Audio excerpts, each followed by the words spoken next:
потому что надо светофор çalışmай. Он дороги это мешает. Надо дороги топ сделаны. Тогда не будет пробки. Потому что случается авария. Поэтому бывают пробки. Водитель должен быть внимательным и не делать аварию. Потому что авария будет, светофор сломался. Чтобы не было пробок, чтобы дорога была толстая. Худая дорога – это пробки. Я не знаю, почему на дорогах бывают пробки.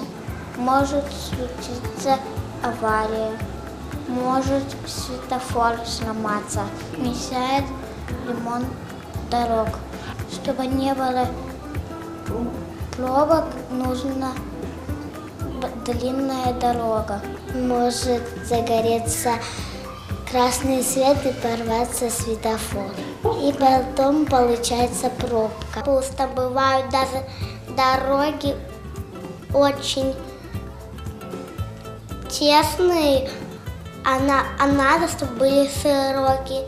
А если бы они были тесные, тогда бы машинам не было места. И были бы пробки.